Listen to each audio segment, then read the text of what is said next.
Welcome everyone to Red Dragon. Hey! All right. Third time's the charm. We are working out technical stuff. Sorry about that. Thanks for sticking with us. So this is our Dungeons and Dragons talk show that we're going to be having on Wednesday nights. For right now, we're going to be doing every other week until Halloween. And then from there on, we're going to try to do every week. But we'll also be throwing in PvPs on Wednesdays once a month. So our channel is Horsemen of the Apocalypse, also known as HotA. And the normal campaign runs on Tuesday nights at 6:30 p.m. Pacific time. So check us out on Tuesdays if you haven't yet. We have some upcoming stuff for our channel. So we have this talk show, the PvP, and we have a Waterdeep Dragon Heist campaign that's going to be starting on Monday nights. We are taking players for that and for PvP. So if you want to apply for that, go to our website, hotarpg.com, and follow the instructions there for submitting your application.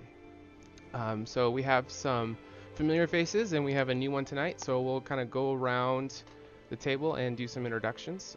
My name is Shaun Steele. I'm the main DM for the channel, and I hope you guys like everything we're doing. And go ahead, take it away, Stephen.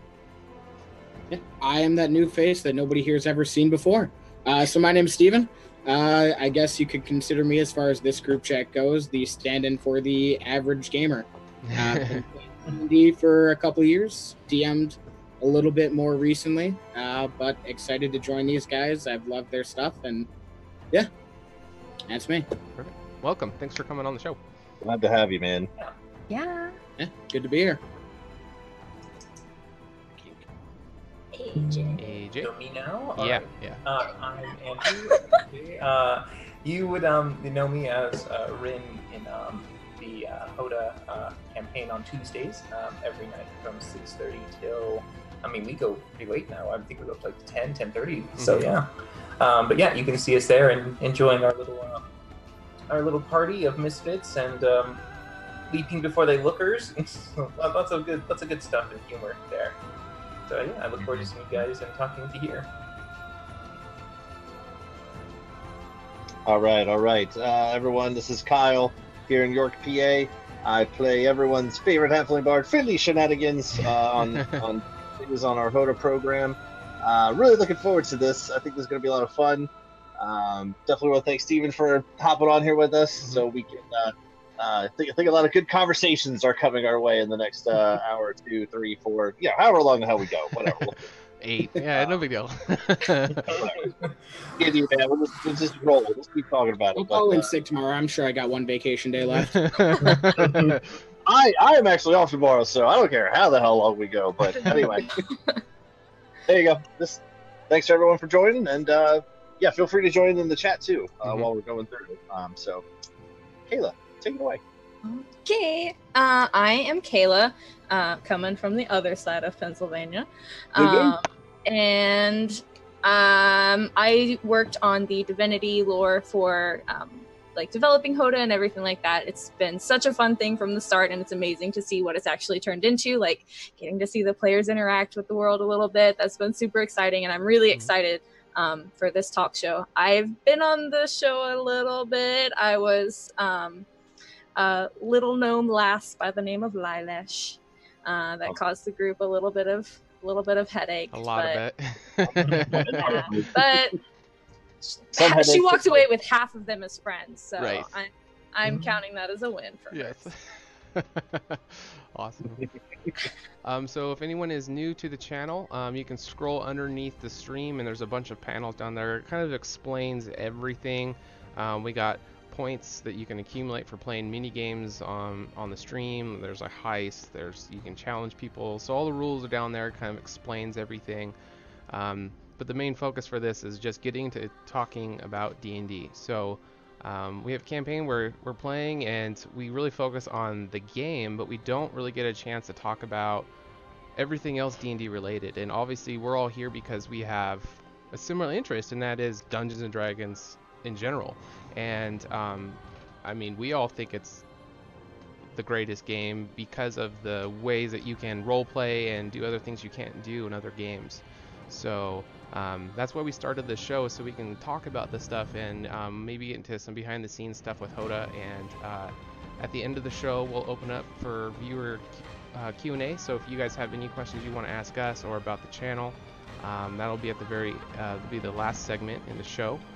So we have 5 topics we'll go over: character creation, group dynamics, common mistakes, and metagaming. And then we'll go over our top 5. So we're gonna have a top 5 every Red Dragon in, and we'll each give our top of whatever the topic is, and that'll give us the top 5, and it's gonna be pet peeves.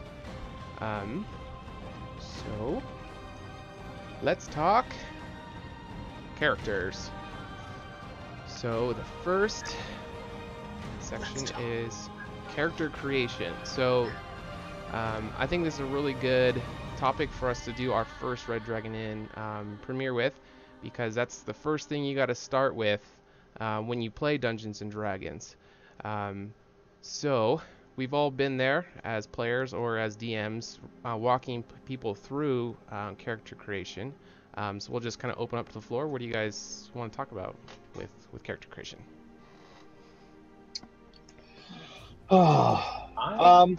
Go ahead, AJ. Go. Do it, bro. No, I was going to say, I think we need to probably, I guess, think about the first and most important thing. Are we thinking of character creation through the eyes of the DM or through the eyes of the player? Let's go through the eyes of the player. Okay. Yeah. You know, one of the things I can recall specifically when I first started playing this game and like bought a player's handbook and was like, make a character, and was like, I don't even know what the hell I'm doing. So this is super fun. Even still, I had actually played Neverwinter on Xbox. I played it too. Right? So you have like a little bit of like, okay, so you have stats, and then okay, so if I'm a Dragonborn, I get +2. Okay, well, higher numbers, that sounds good, right? Yeah, sure. I'm like, I don't know what the hell I'm doing. So I know for beginner character creation, it's a lot to take in. So I mean, any chance I get to like try to help someone make a character is definitely, you have to talk slow and really explain yourself, because for you're like, you know what you're talking about now. For those beginner guys, it's like, yeah, not a clue what the hell you're talking about. It's a really high learning curve. Right. Definitely a lot lower with 5th edition than like say 3.5. I've heard that. Which is really good for new people. I'm kind of curious your guys' opinions on this part. Do you like teaching people how to create characters? I've done it a lot, and I used to absolutely love it, but I've got through showing and teaching people how to do it, and it's really time consuming. I've done it so many times now where I've kind of got burnt out on it. So that's why with this campaign, when we were looking for you guys for players, I went with no new players because I didn't want to have to walk people through it. What are your guys' opinions on that? Personally, can you guys hear me? Yeah. Oh yeah. Yep. Okay. Yeah. Just making sure. You're a little quiet here. Okay. Okay. So personally, character creation has been my favorite part of D&D. Like, I love it so much. Even all the stuff that I get to do, like as a DM and like world building and all that stuff, like it's so great. But it's also just really fun to just focus all of that creative energy on one specific character and be able to put that much like intensity into something, and then being able to like play through the game. That's really fun. But I really like teaching other people how to build characters and like getting them used to getting into character and things like that, because it's like my favorite part of the game, and you actually get to share it with somebody. And so it is really exciting. And I have learned, like Kyle said, you have to go very slowly. Yeah. Because it's so easy to be overwhelmed by it, because there is a lot of information whenever you're making a character. And like, I found the easiest thing to do, like if I'm trying to get somebody into D&D, I'll be like, oh, you just got to make a character, and all you need to do that is you got to have a class, a background, and a race, and that's it. And then you're done. And like, putting it into just 3 categories, they're like, oh, okay, that seems pretty easy. We can start with that. And then you unpack kind of each start category. to get into it. And yeah, you kind of have to watch the person that you're teaching though, because if you can see them getting a little bit overwhelmed, then take a break because you don't want them to get tired of D&D before they even start. Right. So. Well said. I've always been a fan. Oh, go ahead, Steve. I was gonna say, I think. Sorry, I didn't mean to interrupt. My first mistake. The first time I DM'd, I made that mistake Kyle was talking about, where I'd been playing for a couple of years. So somebody, came to my table like, "Hey, I've never played D&D. How do I make a character?" And I'm just, "Oh yeah, you just pick a race class. You got to remember your racial bonuses, this, that. You got to roll 4d6, drop 1." And like, I got through it all, going through my process, and they just stared at me like, "What?" Deer in the headlights. Yeah. Then I realized, like, okay, sorry, I said a lot of things real fast, but let's start. I try and pick out. Do you at least know what race and class you want to be? Great. Now we have a foundation to build around. But yeah, it's surprising. You forget just how much you're doing in character creation when you get used to it. It's weird. Mm-hmm. I am always a fan of doing the idea, if someone asks you a question, you ask a question back at them. So if they ask you, like, how do I make a character? And I go, what character are you wanting to play? It's usually, I find it better for me as a DM when it's going to be someone who's asking those questions, or if you're a player and you don't know exactly what you want. It's always great to get advice from other people who've done it with a little bit more, like they've experienced a bit more variety. They know a bit more of what can be done. And a lot of the times, if you have a player that says, I really like to play something that can do this, this, and this, and this, then usually it's a lot easier for the DM to say, oh yeah, you could probably fit that in with either like a fighter with the archetype champion, or you maybe can do that with a barbarian, but you try doing it with it. They'll start like literally kind of laying out a sheet of like, if you want it to be a Han Solo character, then they're just like, okay, all right, so we're thinking that's going to be rogue and probably maybe swashbuckler, like some one-on-ones. Try that out, and then kind of giving that idea of like finding the role / stats and everything that the D&D campaign book will provide you to make the character a reality. Because I think that's the biggest important part, is not necessarily you saying, I really like to play the class, I like to play the damage, I like how their abilities work. It's more of, what can you envision yourself having the most fun with, and let us try to find the exact fit for you. Yeah, if someone's brand new, it's like you kind of touched on it. Pick a character you want to base your character off from an established movie or from a book or from a show. That's a really good way to start off with, because things like your alignment, like that's kind of a difficult concept for people to grab. And why is that important to your character when an advanced person, like that's not even, alignment's not even a thing. You already know what your character is going to do. It's kind of ingrained into it. But using characters from a show and say, like, Superman, he would be lawful good, and you can use those as kind of segues to explain some things that are a little more complicated. Have you guys ever used that kind of thing? Yeah. I mean, because I think I didn't want to necessarily skip too far into other parts of the topics, but one of the things that I'd like to kind of imagine for people, it's like, when it's character creation, you're creating a character, you're not creating a hero. You're literally creating someone who is a person. They have an interesting little quirk, they have a trait, they have a flaw, they have something that makes them believable. Like, I mean, kleptomaniac type rogues is a very easy stereotype one, but then let's say you have a rogue who really likes to enjoy, taking and stealing things, but he has a terrible phobia of water because he almost drowned. And so whenever he's confronted with a moat or a river and he has to escape, it's just like the worst shit for him at that point. I think it's a lot of fun. One of my characters that I just created was a crotchety old man who thought he was the most amazing and spectacular person in the world, but he knew he only had such limited amounts of magical energy, so all he could do was illusion magic. So everything he did was smoke and mirrors, but he tried to make himself play off as like the most powerful wizard ever. But it would obviously just be a sham. But sometimes people would believe him, and he'd get bolstered up with him like, yes. So I mean, I think it's a lot more fun for you to find something as a character that you can enjoy, and you can then bring that kind of energy, and you'll find you'll have a lot more fun playing the person than trying to be the hero that plays the part. Okay. Yeah. I have noticed that like people building a character, there's usually two different types. There's the people that like to focus on the character, and then there are the people that like to focus on like, okay, what can I do? And like the people Yeah, the people that are like, okay, what can I do? I'm not that kind of person, so it's a little bit harder for me to like teach them because they want to know like the stats of all the classes and all the races and everything so that they can pick the best one for them. But I mean, yeah, like Andrew said, I mean, I think he put it about as well as anyone could. Like, imagine what you want your character to be like, and then try to match the class and race to that. Because that is a lot easier than looking at this long list of classes and long list of races and being like, okay, which one do I want to go with which? And because it can get very overwhelming very quickly. But if you do it that way, it's more fun too. So. Well, kind of tying in with what AJ was talking about a little bit, and then our boy Bacon here in the chat said, if you're stuck in Lord of the Rings, like who would you want to do? Like who would you want to be? Yep, that's really good base.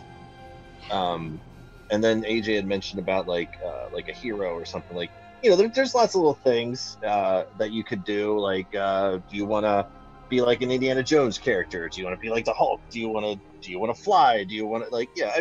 There's lots of ways around the initial stages of frightened deer in headlights players. Like, oh, what the hell you're talking about mods and things. Like, you know, you can kind of baby step into that later. But I know when I was trying to help my kids make their characters, I was just like, who do you want to be?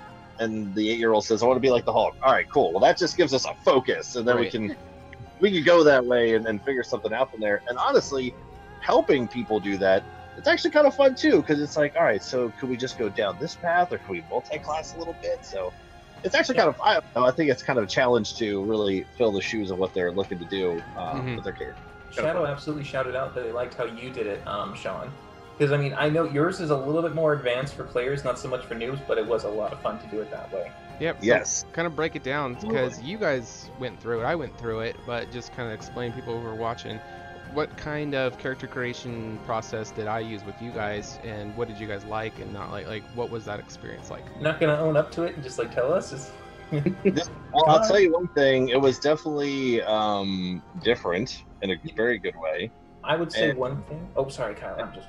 Well, no, you're good. You're good. The only thing I would say on top of that is, like, it was almost like, the only word that really comes to my mind right now is like the advanced version of character creation, because we went through like each individual ability and like, why do you think you're good at it? I'm like, I don't fucking know, because I'm good at it, damn it. And then like, well, that's -3. That was a bad answer, Kyle. Like, yeah, that was terrible. Right. Yeah, that was terrible. Okay, all right, well, all right, let me try the next one here and tell you. And it kind of helped formulate Finley a little bit more in terms of like, yeah, I'm not good at strength. I'm a weakling, but you know, one of the quirks I have is I have persuasion on talking to ladies and disadvantage talking to guys when it comes to persuasion rolls. Like, it's a very specific thing, but it's super fun, and like it definitely helped the chat a little bit. But yeah, like Shadow said, I really enjoyed the way we did it with that. You guys I think you should share your macro, the one that you used for it, because that would be really helpful. Okay, yeah. Oh, yeah, it's gonna take me a second to pull it up. So, Kayla, I don't know if you want to comment on, because you saw all the character creation stuff. Yeah, I kind of touched on it earlier. So I'm very big into like the character side of character creation and less like the stat side. So one of the things that I do whenever I'm like making a character, and especially like picking proficiencies and stuff, I obviously want to pick proficiencies that are like helpful for me, because that's gonna be really useful. But at the same time, like there are some times where like I was making a character once and I was like, okay, I'm gonna put stealth as a proficiency, and I was like, but she's not really a stealthy person, so I'm not gonna pick that even though I really want to. Internal struggle. Yes, it's so hard. But yeah, I do think that like coming up with, even if it's something that's never like really vocalized, if it's just something that you know, like, oh, my character really is really good at this because of this, or this is my character's favorite spell and this is why. It's not just because it deals a lot of damage, it's because the XYZ. I mean, you know, coming up with things like that to kind of connect the character that you've built with the stats on the sheet makes it a lot easier to not not only like get in the mindset of the character themselves that you're having to play in this world where stats matter, but also if you're in a situation where you don't really know what to do and you look down at your sheet and you're like, oh, that's right, I have this and my character loves to do this, so I'm just going to do that. So it really helps in a lot of different ways. So, yeah. Steven, do you prefer RP sided characters where people build their characters more in the storyline, the background of it, or do you like it when the other side where it's more the mechanics of, if this is a character you want to make, cool, let's make him like the badassest, connect the dots kind of thing, or a little bit of both? Like, what do you prefer? I think no matter the game, in my personal preference, I try to emphasize the RP side, but I can't fault somebody for making something that is the most mechanically sound that'll fit. I think you should always strive to be a fully fleshed out character, not just generic fighter number 3. This one has a sword and a shield. Your backup character carries a great sword. Fantastic. You can roll those and that'll fight in combat, but that is a super boring character. I think RP should come first, but you do still want to make it combat viable. You know, for an example, a recent character I rolled up, Brave Cleric. My idea is he doesn't actually really use melee weapons. He's a studious guy, you know, reads a lot of books. He has a mace on him, but it's rusty. He never uses it. So I put a lot of thought into the RP aspect, but I mean, he still fills a combat and mechanical role as well, being the healer and support. Yeah, I think when I first started really getting into this, like my second or third campaign, I think the best question I was asked was, why is your character an adventurer? And it was the first time I was asked that, and you start to think, yeah, why is this guy making the choice to go out and fight monsters? That's not a normal thing to do. Yeah. And it's an easy question that anybody could ask, and it really helps you solidify that character. Oh, you're good. Keep going. We had a follower. I just want to shout out for him. Go ahead. So it's a really good jumping off point, and it's simple enough that anybody can grasp, whether you're an advanced character, you know, an advanced player, or you're just a beginner, is giving the person a reason to leave the front door. Are they just going out for gold? Are they wanting fame? Are they just doing it for a sense of duty? I said duty. I'm gonna laugh at myself. We are all children. There's worse humor that we'll laugh at. So yeah, that was a good point. That was a good aspect. I like that. The stats we used for our game, because that was mentioned earlier, so I pulled it up. So normally it's 46 drop 1. For the 6 stats that we used for our game was 46 D1, 5d4 D1, 3d8 D1, 2d6 plus 2d8 D1, 3d6 plus 1d8 D1, and then 3d6 plus 1d4 D1. So it gave a really different span of stats, and then you guys got to pick where you wanted it. How did you two, like, because we also had you roll that once, and you pick that or standard array. Because we got a little combination of both for what you guys are going with. How did you guys like that stat rollout for your character creation? I loved it, but at the same time, I hated what happened to me because I was hoping for some more like crazy dynamics and stuff like that, and I got like 11, 11, 11, 10, 11. I was just like, how did I got all 11. Joe average, yeah. I was the average. Joe Like, average. Okay, fine. I took my skin crawls hearing those stats. So I'm like, I'm not good at anything, but I'm okay. So, yeah. Yeah, I mean, because I know Kyle, I think yours was the worst to start, wasn't it? Yeah, I Who mean, took I the standard? Was it Dylan? I think Dylan did. Yeah, I think Dylan you're thinking of standard. Dylan. That's right. Dylan did standard array. Yeah, Dylan. We were practicing the macro the night before just to see if it was working, and the very first one he clicked was like, oh, and, like the clouds parted and his computer like blew up and like everything. It was like, shit, I gotta get a new computer. Like, it was amazing. And then when he clicked the button for his character, like legit style, it was like It was like shit. Wasted it. But no, I really liked it. When it comes to that kind of stuff, it actually brings us up another side question.